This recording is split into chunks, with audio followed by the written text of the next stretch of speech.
ഇപ്പോൾ ഈ വീഡിയോയിൽ വന്നിട്ടുള്ളത് രണ്ട് കൂട്ടരോട് സംസാരിക്കാൻ വേണ്ടിയിട്ടാണ്. ഒന്ന് ആരോഗ്യ പ്രവർത്തകർ, രണ്ട് ആരോഗ്യ പ്രവർത്തകരെ അഭിമുഖീകരിച്ചു കൊണ്ടിരിക്കുന്ന വീട്ടിലുള്ള സാധാരണ ജനങ്ങൾ.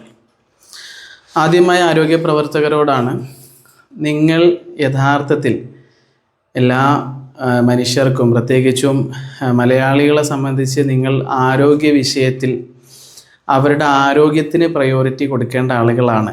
നിങ്ങൾ അലോകരല്ല എന്നൊരു കാര്യം നിങ്ങൾ ശരിക്കും തിരിച്ചറിയണം. മനുഷ്യർക്ക് ഇഷ്ടമുള്ള ചികിത്സ സ്വീകരിക്കാം, നിരാകരിക്കാനുള്ള അവകാശം പൗരൻ്റെ അടിസ്ഥാനപരമായ അവൻ്റെ അവകാശമാണ്. അതിൽ കൈകടത്താൻ നിങ്ങൾക്ക് ഒരു റൈറ്റുമില്ല എന്ന് നിങ്ങൾ തിരിച്ചറിയുക.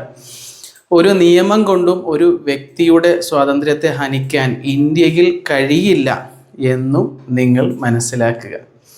ഇത്തരം അടിസ്ഥാന സ്വാതന്ത്ര്യമുണ്ടായിരിക്കെ നിങ്ങൾ ചില മരുന്നുകൾ കൊണ്ടുവന്നുകൊണ്ട് ജനങ്ങളെ പ്രയാസപ്പെടുത്താനോ ബുദ്ധിമുട്ടിക്കാനോ നിർബന്ധിക്കാനോ പാടില്ല എന്ന് പറയുമ്പോൾ അതിന് കാരണം ഇത്തരം മരുന്ന് പ്രയോഗങ്ങൾ കാരണമായി ജനങ്ങൾക്കുണ്ടാകാൻ സാധ്യതയുള്ള ബുദ്ധിമുട്ടുകളെക്കുറിച്ച് നിങ്ങളൊന്നും പലപ്പോഴും നമ്മൾക്ക് പറഞ്ഞു തരുന്നില്ല എന്നുള്ളതാണ്.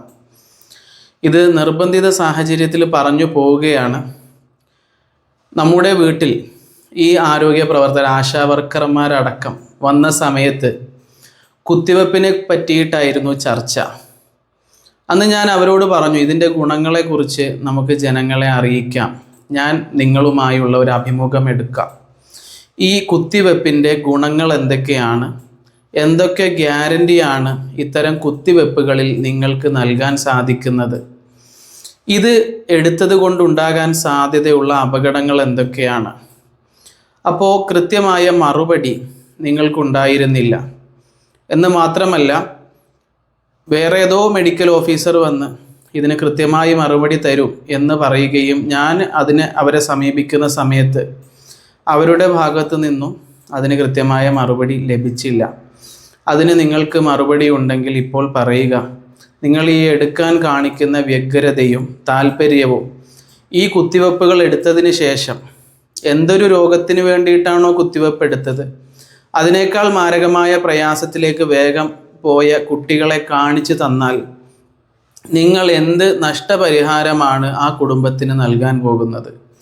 ആ കുട്ടികളുടെ വിഷയത്തിൽ നിങ്ങൾ എന്ത് സമീപനമാണ് സ്വീകരിക്കാൻ പോകുന്നത്? അതിന് നിങ്ങൾ മുഖം തിരിച്ചു കളയരുത്.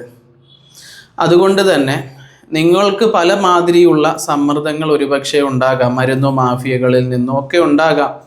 സ്വാഭാവികമായിട്ട് രാഷ്ട്രീയക്കാരും ഒന്നും അതിൽ നിന്ന് മുക്തമാണ് എന്ന് ഞാൻ വിശ്വസിക്കുന്നില്ല. അപ്പോൾ അതൊക്കെ ഉണ്ടാകുമ്പോഴും മനുഷ്യത്വം എന്നൊരു കാര്യം നിങ്ങളുടെ ഉള്ളിൽ പ്രവർത്തിക്കുകയും കൃത്യമായ ഫാക്റ്റ് ഷീറ്റ് ഓരോ മരുന്നുകളുടെയും എടുത്തുകൊണ്ട് അതിൻ്റെ സൈഡ് എഫക്റ്റ് നോക്കി ഇത് ജനങ്ങൾക്ക് പറഞ്ഞു കൊടുത്തുകൊണ്ട് ഇത്തരം അപകടങ്ങളൊക്കെ വരാൻ സാധ്യതയുണ്ടെന്ന് അവർക്ക് ബോധ്യപ്പെടുത്തി കൊടുക്കണം. പല പാവങ്ങളും നിങ്ങളുടെ വാക്ക് കേട്ട് പലതും ചെയ്തേക്കും. അതിനുശേഷം അനുഭവിക്കുന്ന പ്രയാസങ്ങൾ നിങ്ങളും അറിയൂല, അവർ പറയാനും ഒരുപക്ഷെ തയ്യാറാകുന്നുണ്ടാകില്ല. അതുകൊണ്ട് വളരെ ആത്മാർത്ഥമായി പറയുകയാണ്, നമ്മൾ മനുഷ്യരാണ്. നിങ്ങളെയും നമ്മളെന്ന് പറഞ്ഞ രണ്ട് കൂട്ടരല്ല. നമ്മൾ കേരളത്തിലെ ഈ മനുഷ്യർക്കിടയിൽ നിന്നും ജനാധിപത്യമായി തിരഞ്ഞെടുത്ത ഒരു സംവിധാനം, ആ സംവിധാനത്തിൽ നിന്നും നിങ്ങൾക്ക് നമ്മുടെ നികുതിപ്പണം അടക്കം അടച്ച്, നമ്മുടെ നികുതിപ്പണമാണ് നിങ്ങളുടെ ശമ്പളം, അത് നിങ്ങൾക്ക് തരുന്നത് നമ്മൾക്ക് സേവനം ചെയ്യാനാണ്, അതല്ലാതെ മരുന്ന് കമ്പനികളുടെ ആവശ്യം പൂർത്തിയാക്കാനല്ല എന്ന് വളരെ ഹൃദ്യമായി പറയുന്നു. ഉദാഹരണമാണ് കോവിഡ് വാക്സിൻ. പലരും വീടാന്തരം നടന്ന് എടുക്കണേ എന്ന് പറയുമ്പോൾ നിങ്ങൾക്ക് ശരിക്കും അറിയുമായിരുന്നോ അതിൻ്റെ പാർശ്വഫലം എന്താണെന്ന്? ഇപ്പോൾ ധാരാളം ആളുകൾ, സാധാരണ ജനങ്ങൾ, എന്തറിവിൻ്റെ അടിസ്ഥാനത്തിലാണ് എന്നറിയില്ല, പഠനങ്ങൾ ധാരാളം വന്നിട്ടുണ്ട്, ഈ കുത്തിവെപ്പ് എടുത്തതിന് ശേഷം ധാരാളം പ്രയാസം അനുഭവിക്കുന്നു എന്ന് പറയുമ്പോൾ അവരുടെ വിഷയത്തിൽ നിങ്ങൾ എടുക്കുന്ന നിലപാട്, തീരുമാനം എന്താണ്? അവർക്ക് എന്ത് ആനുകൂല്യം വാങ്ങിക്കൊടുക്കാനുള്ള പരിശ്രമത്തിലാണ് ഇപ്പോൾ നിങ്ങളുള്ളത്? അതുകൊണ്ട് നിങ്ങൾ ഏതെങ്കിലും മരുന്ന് കമ്പനികളുടെ ഒരു മാഫിയ പ്രവർത്തനത്തിൻ്റെ ഭാഗമല്ല എന്നുള്ള തിരിച്ചറിവ് എല്ലാവർക്കും വേണം എന്ന് വളരെ ഓപ്പണായിട്ട് ആർട്ടിക്കിൾ 19 പ്രകാരം freedom to express and speech ഇത് പ്രകാരം ഞാൻ നിങ്ങളെ അറിയിക്കുകയാണ്. ഞാനൊരു ഇന്ത്യൻ റിപ്പബ്ലിക്കനാണ്. ഇനി പൊതുജനങ്ങളോടാണ്, നിങ്ങൾ കരുതുന്നത് പോലെ അല്ലെങ്കിൽ ഏതെങ്കിലും ഒരു തെറ്റിദ്ധാരണ വരണ്ട. ഈ ആശാ വർക്കറും ഹെൽത്തുകാരും ഒക്കെ നമ്മളെ ദ്രോഹിക്കാൻ വേണ്ടി ഇറങ്ങിയ ആളുകളും നമ്മളെ പ്രയാസപ്പെടുത്താൻ വേണ്ടി ഇറങ്ങിയ ആളുകളുമാണെന്ന് തെറ്റിദ്ധരിക്കേണ്ട. അവരെ ഏൽപ്പിച്ച ദൗത്യം മനുഷ്യൻ്റെ ആരോഗ്യമാണെങ്കിലും പല സ്ഥലങ്ങളിലും ഇത്തരം ഭയപ്പെടുത്തലുകൾ ഉണ്ട് എന്നുള്ളത് വാസ്തവമാണ്. അങ്ങനെ അവർ വീട്ടിലേക്ക് വരുന്ന സമയത്ത് കൃത്യമായി വീഡിയോ നിങ്ങൾ എടുക്കുക. അവരോട് സംശയങ്ങൾ ചോദിച്ച് കൃത്യമായ മറുപടി അവർ നൽകുന്നുണ്ട് എന്ന് ഉറപ്പുവരുത്തുക. ഏതെങ്കിലും ഒരു മരുന്നോ ഒരു കുത്തിവെപ്പിനോ നിങ്ങൾ നിർബന്ധിക്കുകയാണെങ്കിൽ ആ ആശാ വർക്കറോട് പറയുക, ഇതെടുത്തത് കൊണ്ട് എൻ്റെ കുഞ്ഞിന് അല്ലെങ്കിൽ എനിക്ക് യാതൊരുവിധ പ്രയാസവും ഉണ്ടാകില്ല എന്ന് 100% ഗ്യാരണ്ടി തരാം. അഥവാ ഇതെടുത്തത് കൊണ്ട് എന്തെങ്കിലും സംഭവിച്ചാൽ, റെയർ ആയിക്കോട്ടെ എന്തോ ആയിക്കോട്ടെ, എന്തെങ്കിലും സംഭവിച്ചാൽ അതിൻ്റെ മുഴുവൻ ഉത്തരവാദിത്വവും ഏൽക്കാമെന്നും ആവശ്യപ്പെടുന്ന നഷ്ടപരിഹാരം നൽകാമെന്നും ആശാ വർക്കർ തയ്യാറായി എന്ന് ആശാ വർക്കറെ കൊണ്ട് എഴുതി ഒപ്പിട്ട് വാങ്ങിയതിന് ശേഷം നിങ്ങൾ അത്തരം പ്രവണതകളെക്കുറിച്ച് ആലോചിക്കുക. നമ്മുടെ ശരീരം പ്രകൃതിപരമാണ്. അജ്ഞാതമായ ഒന്നും ഈ ശരീരത്തിൽ കടക്കരുതേ എന്ന് ഞാൻ പ്രത്യാശിക്കുകയാണ്.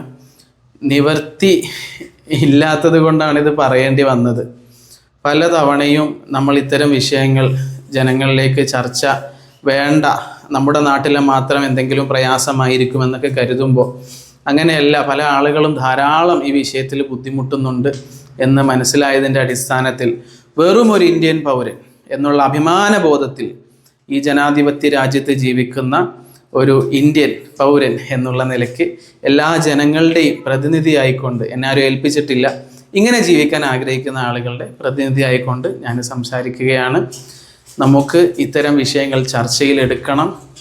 എന്നിട്ട് ഒരു മരുന്നുമില്ലാതെ, ഒരു മരുന്നിൻ്റെയും ആവശ്യമില്ലാതെ, കോവിഡ് വാക്സിൻ്റെയൊക്കെ പാർശ്വഫലം കണ്ടില്ലേ, ഇങ്ങനെ പെട്ടെന്ന് ഭയപ്പെടുത്തുക, പെട്ടെന്ന് എന്തൊക്കെയോ റെഡിയായെന്ന് പറയുക, കുത്തിവെപ്പിക്കുക. ഒരു പാർശ്വഫലത്തിലും ആരും പെട്ടുപോകാതെ നാച്ചുറലായ ഒരു ലൈഫ് എല്ലാ ഭാരതീയനും സാധിക്കണം, എല്ലാ മലയാളിക്കും സാധിക്കണം.